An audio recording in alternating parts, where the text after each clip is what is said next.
Bonjour mes chers élèves. Aujourd'hui, on va continuer notre cours sur la résistance électrique. Donc, comme on avait vu dans la vidéo précédente, on a défini qu'est-ce que ça veut dire une résistance électrique et on a dit que la résistance électrique, c'est un composant électrique qu'on utilise dans le circuit électrique pour le protéger.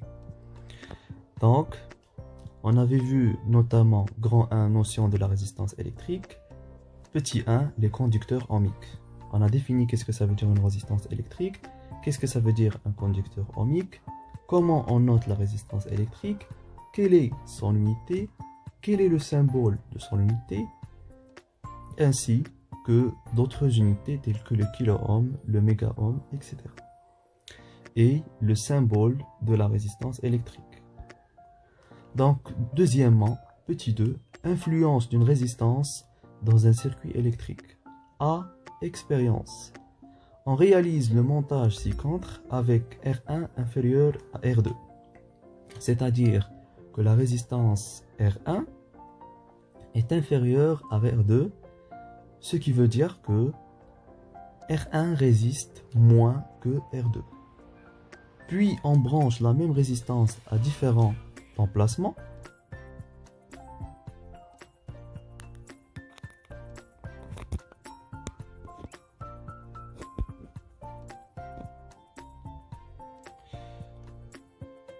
Le schéma 1, donc c'est un circuit électrique simple qui se compose d'un générateur qui délivre un courant électrique I, un ampèremètre pour mesurer l'intensité du courant électrique et une lampe.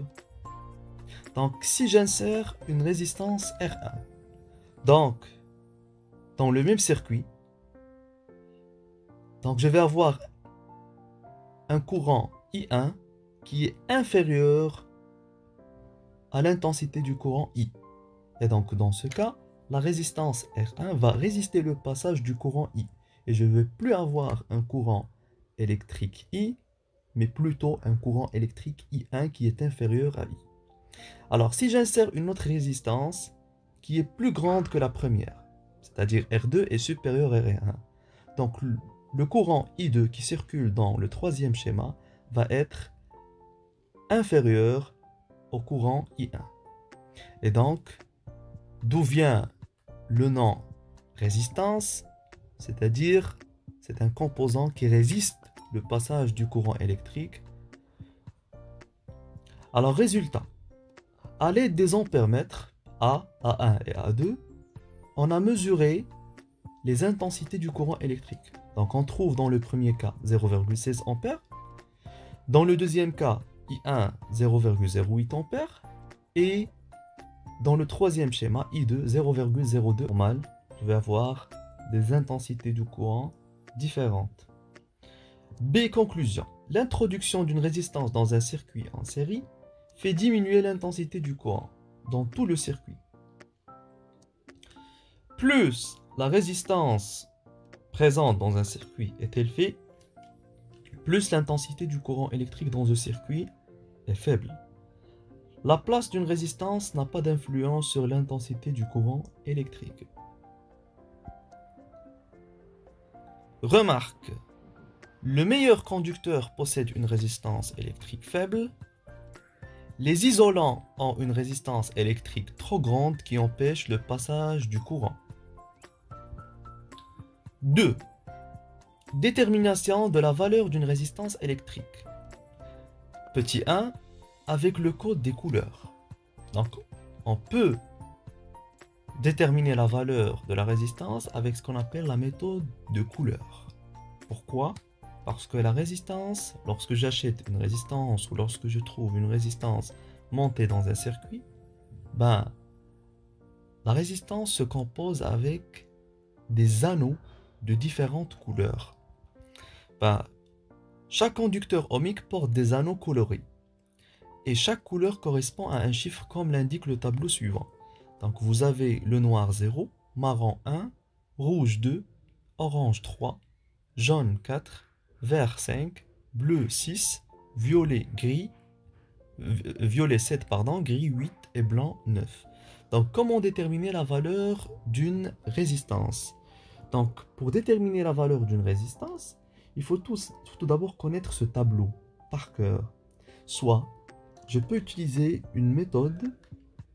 Donc, vous remarquez ici que les chiffres sont en ordre, c'est-à-dire de 0 à 9, mais le problème réside dans les couleurs. Donc, il y a une méthode pour s'en rappeler. Donc, noir, c'est N. Marron, c'est M. R, O, J, V, B, V, G et B. Donc, il y a une phrase avec laquelle on peut s'en rappeler. Donc, ne mangez rien, ou je vais boucler, votre grande bouche. Ne mangez rien, ou je vais boucler votre grande bouche. Donc, ne, N, noir, 0. Manger, M, marron, 1. Rien, rouge, 2. Ou, O, orange, 3, etc. Donc, c'est une méthode pour s'en rappeler. Donc, maintenant, on va passer à comment lire la valeur d'une résistance. Pour lire la valeur de sa résistance, il faut d'abord placer le conducteur ohmique dans le bon sens et suivre la méthode suivante. Donc, la première couleur vers mon tableau, donc le marron c'est 1. Donc je pose 1. La deuxième couleur c'est la couleur verte. Donc je reviens vers mon tableau vers 5. Donc je pose 5.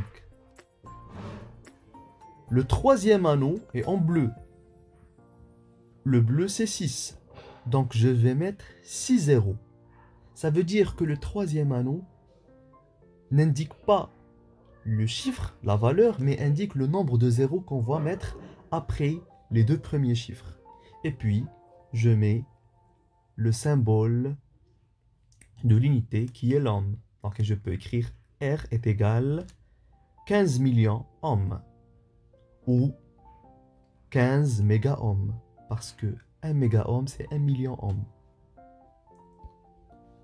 2. Mesure de la valeur de la résistance avec un ohmmètre.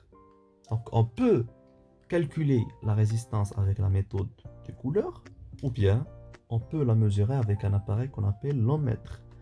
Le multimètre est un appareil qui peut mesurer la tension, l'intensité et la résistance. Ça sert comme un voltmètre, ampèremètre et même un ohmmètre en un seul boîtier.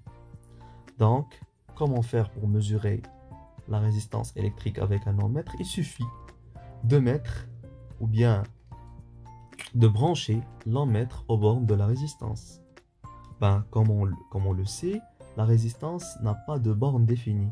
Donc, utilisation du multimètre en mode ohmmètre. Placez le sélecteur du multimètre dans le cadran de symbole oméga. Utilisez les bornes com et oméga du multimètre. Commencez par le calibre maximum. Ensuite, passez au calibre inférieur pour obtenir une plus grande précision de la mesure.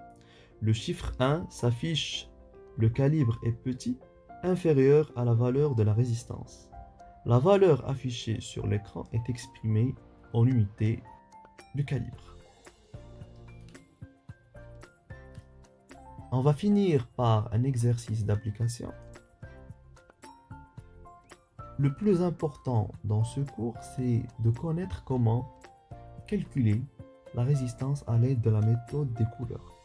Et donc, le premier anneau, c'est en vert. Donc, ne mangez rien ou je vais. Donc, vert.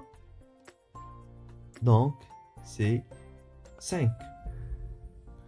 Bleu, ne mangez rien ou je vais boucler. Donc, B, bleu, 6.